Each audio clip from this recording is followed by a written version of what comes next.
Assalamualaikum warahmatullahi wabarakatuh. Minggu lalu kita sudah bahas tentang modal usaha ya, teman-teman. Nah, di sini kita akan membahas tentang foto produk atau konten-konten produk ya. Nah, kenapa sih menurut kalian kalau kita punya bisnis itu harus ada foto produknya itu atau kontennya? Kenapa menurut teman-teman? Kira-kira kalau kita jualan dengan foto seadanya itu akan menarik perhatian nggak sih? Kita jelaskan mengapa perlu membuat foto produk. Yang pertama, pastikan pengen tampilannya kan bagus ya atau menarik. Terkadang orang itu beli suatu produk itu dilihat dari fotonya dulu. Wah, kayaknya fotonya enak nih. Terus kok kayaknya seger ya. Akhirnya kita tertarik untuk mencoba. Beda lagi kalau memang kita sudah pernah mencoba, walaupun fotonya ibaratnya mungkin jelek, kita tetap akan membeli itu. Tapi kalau ada foto yang menarik dan kita belum pernah nyoba, otomatis kayaknya ini enak deh, coba dah gitu. Nah, terus yang kedua adalah agar konsumen seolah merasakan produk tanpa perlu menyentuh. Jadi mungkin pernah nggak teman-teman itu ngelihat kayak foto produk di brand-brand besar gitu ya, dimana foto itu seolah-olah kayak kita tuh melihat, padahal melihat ya, seolah kita tuh kayak merasakan bahwa wah seger banget nih fotonya, kayak ada misal kalau es tuh ada kayak bulir-bulir airnya, terus misalnya kalau makanan yang panas atau yang pedes itu kayak ada uap-uapnya, itu jadi kita tuh di pikiran seolah-olah wah kayaknya enak banget ya, seger banget, hujan-hujan, terus juga ada aroma-aroma, bukan aroma ya, ada gambar dari asap-asap dan lainnya. Lalu yang terakhir, menarik minat konsumen. Tentunya kalau tampilan sudah bagus, terus juga konsumen kayak dibuat seolah merasakan, pasti konsumen itu akan tertarik untuk membeli. Walaupun mungkin nggak membeli, tapi endingnya adalah tertarik atau ada minat tertentu terhadap suatu produk itu. Dari gambar ini A dan B, kira-kira teman-teman akan cenderung membeli yang mana sih? Misal harganya itu sama ya. Oke, anggaplah dua gambar ini harganya sama-sama 5.000. Kalian akan membeli produk yang mana? Tentunya kalau saya akan memilih yang A. Kenapa?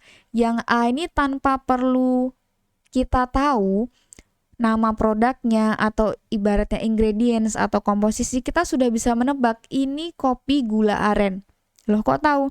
Ya di sini ada gambar biji kopi, di baliknya ada juga misal ini susu, terus juga ada gula aren, ada es, ada bulir-bulir es gitu. Jadi kayak wah kok seger banget diminum siang-siang gitu. Sedangkan kalau yang kanan ini kita nggak tahu ini minuman apa. Apakah ini es teh, apakah ini Coca-Cola, ataukah ini espresso. Kita nggak tahu gitu. Sedangkan kalau di A kita tanpa ada orang yang menjelaskan, kita sudah langsung tahu, oh ini jualan kopi tapi rasa gula aren gitu. Terus gimana sih caranya agar foto itu bisa terlihat menarik gitu? Yang pertama, teman-teman perlu membuat dulu konsep foto.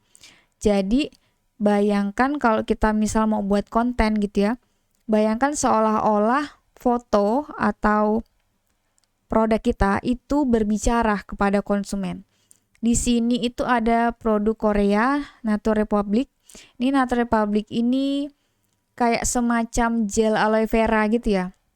Di sini di backgroundnya itu ada gambar tanah, terus juga ada gambar aloe veranya juga, lidah buaya. Kita bisa melihat atau membayangkan bahwa oh mereka pakai bahan-bahan yang alami nih, karena dari backgroundnya aja udah kelihatan kalau ini tuh produknya alami, terus juga ya mungkin menyehatkan dari segi pemakaian di wajah kita gitu. Jadi konsumen itu seolah-olah bisa merasakan tadi. Lalu yang kedua, penggunaan dari kamera. Nah, mungkin kita berpikir ya kalau bikin foto, menghasilkan foto produk yang bagus itu pasti dihasilkan oleh kamera yang bagus. Iya betul, itu salah satunya. Tapi jangan salah, kalau kita punya kamera secanggih apapun tapi kita nggak bisa pakai, pasti hasilnya juga nggak bisa maksimal. Beda dengan orang yang ibaratnya sudah profesional, dia menggunakan HP pun bisa bagus gitu. Lalu yang ketiga adalah atur cahaya. Dan ini kan teman-teman bisa lihat ya, kalau hasilnya di sini bukan hasil dari behind the scenes, di sini bisa kelihatan bahwa ini sangat sederhana. Pencahayaannya itu hanya dari 2 lampu tidur. Terus backgroundnya juga background dari kertas dan lainnya. Kita bisa menggunakan smartphone kita, jadi nggak mesti menggunakan kamera yang mahal atau misal HP harus HP iPhone gitu.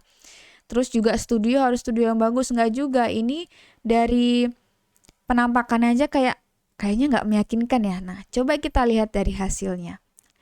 Hasilnya ini seperti ini. Terlihat bahwa kalau menurut saya ini profesional. Kita nggak perlu pakai studio yang mahal, studio yang terlalu bagus gitu ya. Tapi dengan tadi background kertas tadi, dengan pencahayaan dari 2 lampu tidur, itu bisa menghasilkan foto produk yang menarik. Lalu yang keempat, kita bisa mengatur angle foto. Jadi angle foto itu dibuatnya seolah-olah itu jangan monoton. Misalnya kalau pakaian hanya jangan dari tampak depan aja, tapi bisa dari sampingnya. Jadi kelihatan yang mau ditunjukkan itu yang apa sih gitu. Jangan foto itu hanya dari misal digeletakkan gitu aja.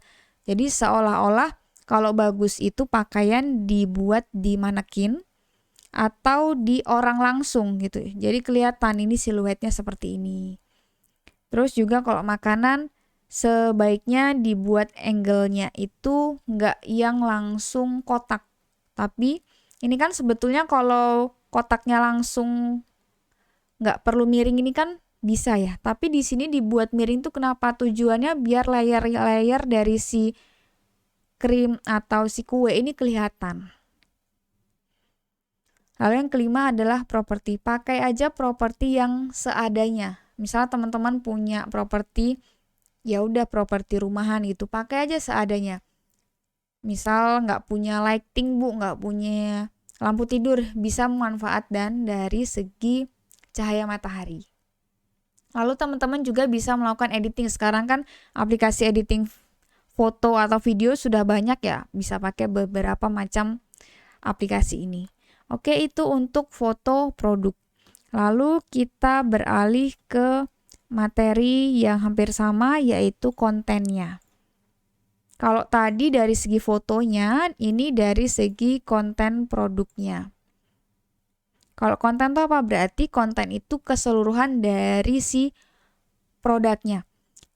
Ada dari foto, kalau foto kan berarti hanya dari produknya aja nih. Tapi kalau kontennya itu bisa dari misal copywritingnya, captionnya, dan lainnya.